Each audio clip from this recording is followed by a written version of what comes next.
Hey everybody, this is Jonathan Kersing with the Pittsburgh Technology Council, Tech Vibe Radio, bringing you the Tech Vibe one mic stand. And I tell you what, during today's conversation, I might get a little hungry because we're talking about supply chains for restaurants. Just supply chains in general just kind of blow my mind because it's a very complicated thing to get that cheeseburger through the drive-through window this day and age. Like they just don't appear.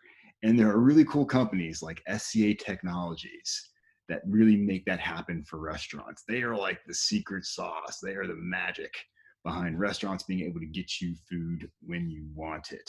And we're talking to Vishy Visweswaran today. Vishy, thanks for hanging out with us. I really do appreciate it. I think this is a fascinating conversation. I've been a huge fan of SCAs for years because the problems that you guys solve are super complex and a little tasty sometimes too. Absolutely, Jonathan. I'm thrilled to be here. I know we've had conversations a couple of times in the past, and obviously very different circumstances back in the studios at Green Tree. But hey, Absolutely. You know what? We roll with the times, right? Back when we could be in the studio together, right? Yeah. Can't wait to get back in there. I remember those days. Yes, they seem so long ago, but we'll get there again. I swear.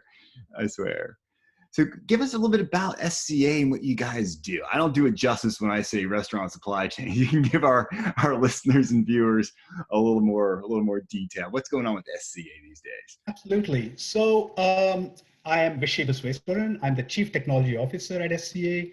We are a private company. We started in '99. We have our headquarters in Pittsburgh in Green Tree. Exactly. We have a couple of offices in Chicago as well as in India. And what we've been doing all this time is we provide a collaborative real-time platform on the cloud, which really helps food companies to manage their supply chain. And I'll get to the supply chain in a minute, but the companies we're talking about could be restaurant chains such as McDonald's and Taco Bell, Pizza Hut, KFC, etc.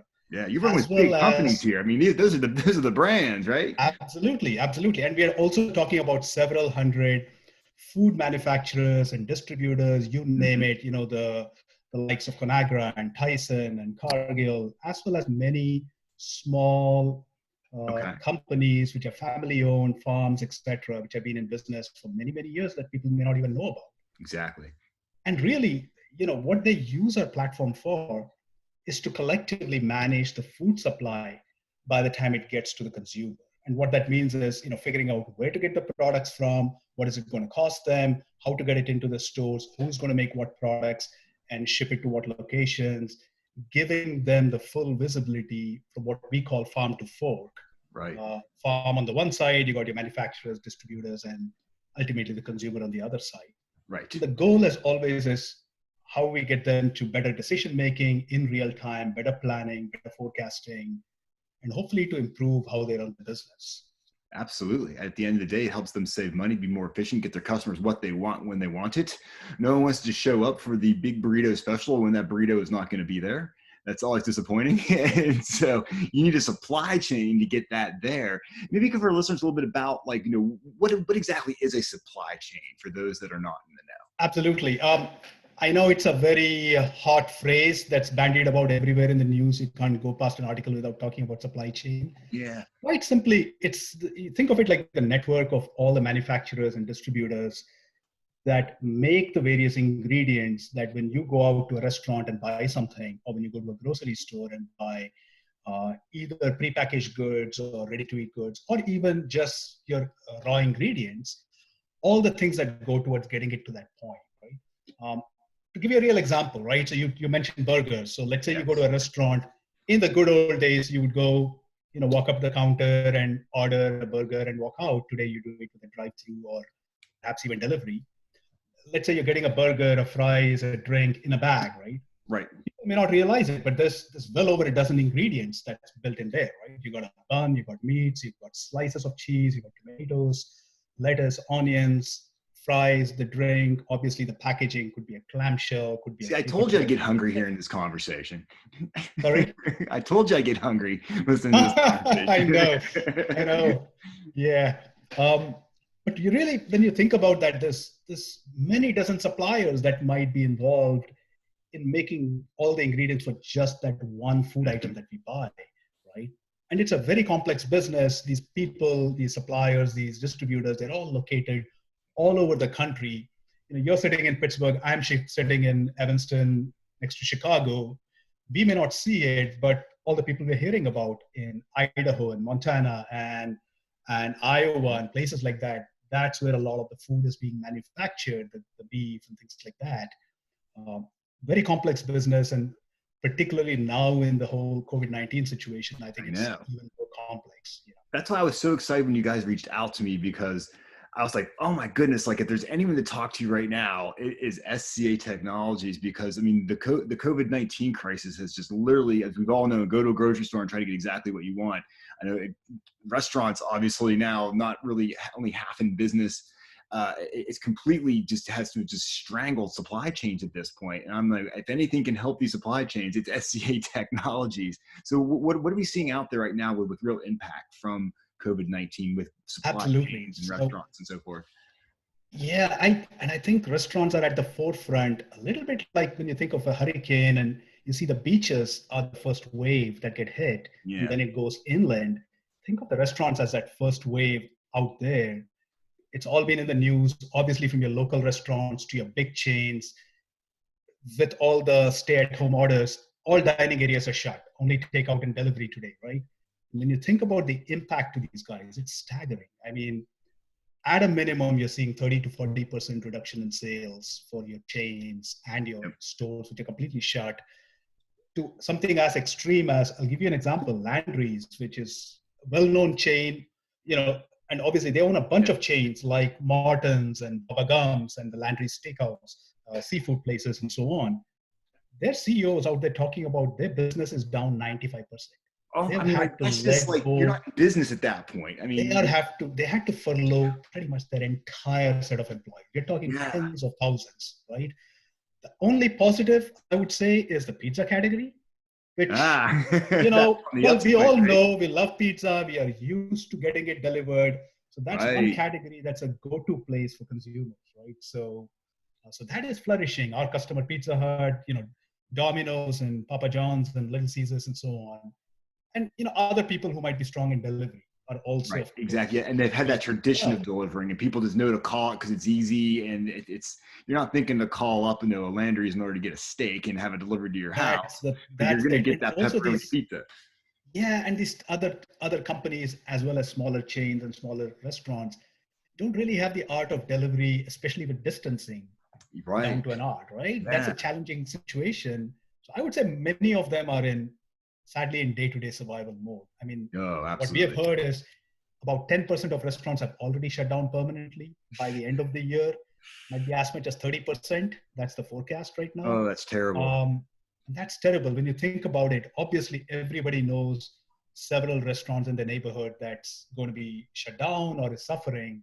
But you're talking about big chains, California Pizza Kitchen, Logan's Roadhouse, Landry's, people like that. Many of them are contemplating bankruptcy. I mean, interestingly, you're seeing people like Panera's now switching to selling groceries. I was going to ask you about that, because now that's going to complicate supply chains even more. Someone who is not in that supply chain is now getting into that supply chain, so they can have groceries to keep their operations afloat and get money. Yeah. I mean, that's been the other bright spot, is everybody's grocery chains are doing fantastically. So now the restaurants are trying to get in on that action a little bit to make up for the lost sales with their traditional items. Right. I think what you're also seeing is a lot of companies have just slimmed down their menus, going back to the tried and trusted items that people know them for. They've stopped innovating. Obviously, they stopped doing all the, restaurant renovations and remodels and things like that. So pretty much the front of the industry has somewhat ground to a halt, other than for the delivery as well as the drive-through and things like that. Absolutely. Yeah. I've noticed that myself. Just many restaurants I've been ordering from, you go on their online menu and it's a pared down menu. It's got the basics on it. They got to keep things tight as far as that is. Absolutely. So, I mean, the other piece I would say is, the way restaurants are set up today in this country anyway, they don't make a lot in-house, right? They rely on these suppliers. They rely on the supply chain to get all these ingredients. And we are now starting to see that supply chain really start to get challenged. I mean, I'm sure it's all out in the news. There's Of probably course. 22, 23 meat plants that are closed now. I About know. It's like, wow. 25% of the pork supply is now shut down. Right. And you're seeing these, all signs are that there's going to be a big meat shortage. And we're also seeing farmers out in Salinas and elsewhere are holding off on planting for the summer and fall season. And if and when consumers are back in stores and restaurants, you're going to see a produce shortage. You're going to see a Don't shortage of say that. lettuce, I know tomatoes. this is like frightening. So I mean, Uh, you're seeing some waves of things we could be seeing in the next 3 to 6 months based on this, which I think is just absolutely. It's like, oh my goodness. So, Absolutely. And sadly, I would say it's not something that's going to go away real soon. no, I think these things we're going to be living with for quite a while. But I think, I mean, obviously, I think an advantage here to some of these companies is using a technology like what SCA has, because they know they can really optimize, right? And they can really just fine tune everything so they can really be the best they can be and get access to things, knowing when they're going to get them, having that insight on the supply chains, correct? Absolutely. Absolutely. So, I mean, if you go back to this point that, restaurants are in trouble, by and large, they're running out of money. It's all about maintaining cash flow right now, for whether they're big or small, does not matter, Right. right? Even the big ones are fast depleting whatever cash reserves they had. So that's the first priority. They got to find ways to cut costs. And you can see them simplifying the menu, but you also have to optimize your supply, as you just pointed out. It's interesting that sadly, this situation is pointing out a lot of limitations in how the food supply chain was set up. Right? Historically, this is an industry that sees a lot of volatility. When you walk into a restaurant, if you see an LTO, a limited time offer, or a promotion that somebody's trying to sell 2 for 1, etc., Okay. they don't necessarily know how much they will sell. Huh. But historically, they've always relied on suppliers and distributors to manage that uncertainty. So they've ended up with not too many choices in terms of supply. Huh. What you're Interesting. seeing today, though, is that's coming back to bite them, because as that supply chain starts going down, the number of choices out there for meats, for produce, for cheeses, things like that will Right. start to dwindle. And you're going to have not just this huge volatility on the demand side, what are consumers going to buy, Right. but also on the supply side, right? And that is interesting because, you would think that this is an industry that's used to dealing with it, but it's way past something that even they can deal with. Right? And so there's a real need right now for them to really reevaluate and say, how do we run this business? How do we run our supply chain? It's all about being more nimble, more flexible. I'll give you an example, right? One Yeah. of the Please chains do. that we talked to, like everybody, they were seeing huge drops in sales late March, early April, selling all kinds of products. And then, of course, the emergency funding that Congress passed went through, and people started getting these paychecks, right?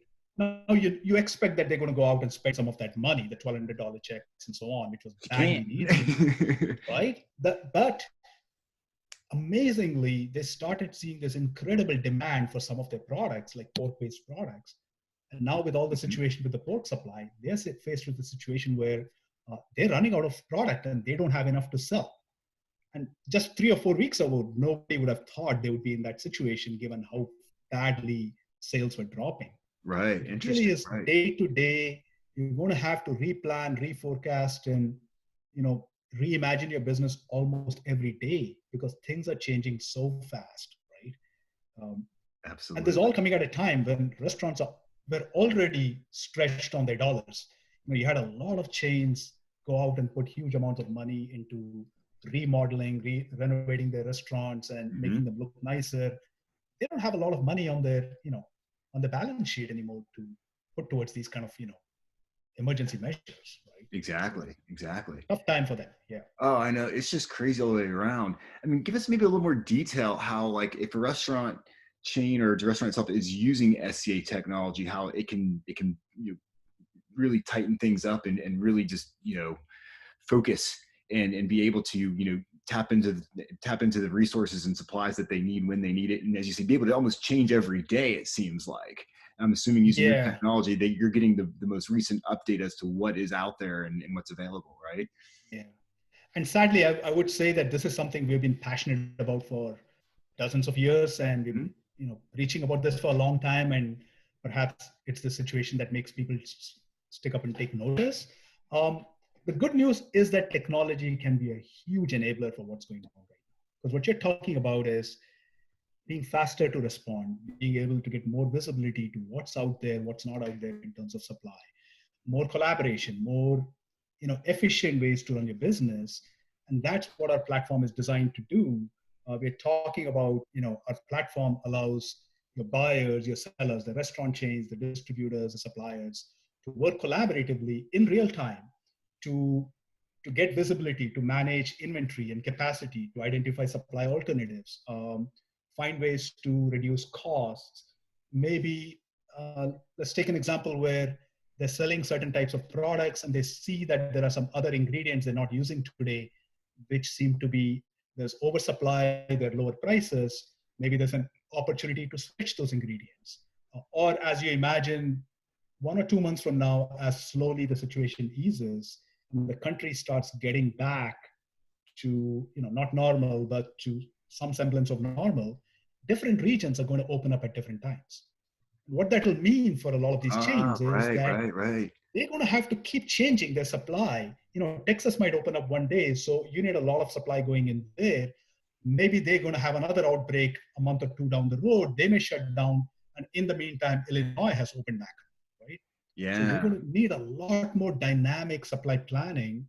So one of the things we are doing, and we're excited about this, is we are offering a free trial.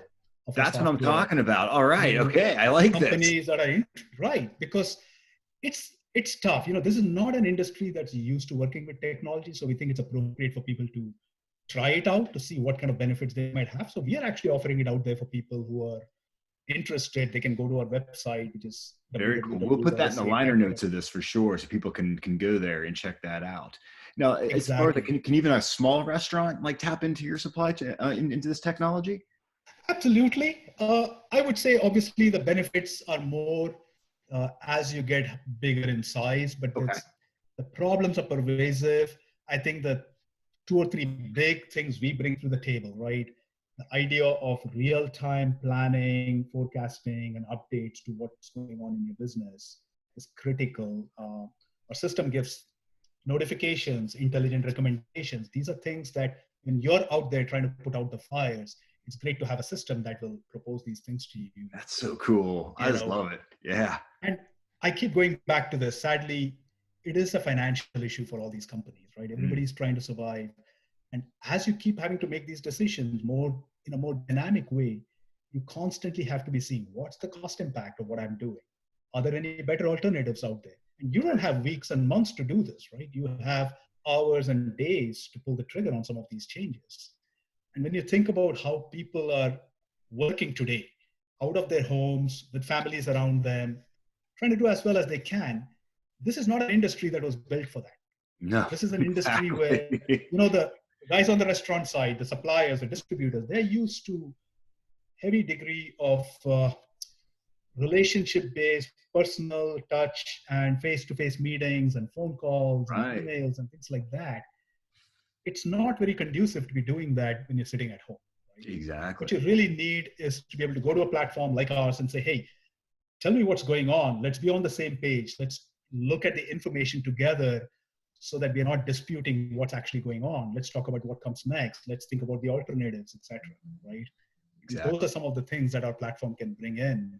So we're pretty excited, to see if, people will take advantage of that. I just think it's so cool that you have a very powerful solution and you're offering that out to companies for restaurants to try out. It's just like, give it a shot, man. I just feel like, this is the way the world is moving and you got to pivot and move quickly. Your technology allows companies to do that because it keeps them plugged in. It's only getting more complex out there. So it is. Yeah. I say try. Anything else we haven't covered that people should know about SCA and about your tech or what's going on out there in general when it comes to we have a lot of capabilities, right? I think one of the things I would, and I don't, people can go to our website and find out a lot more.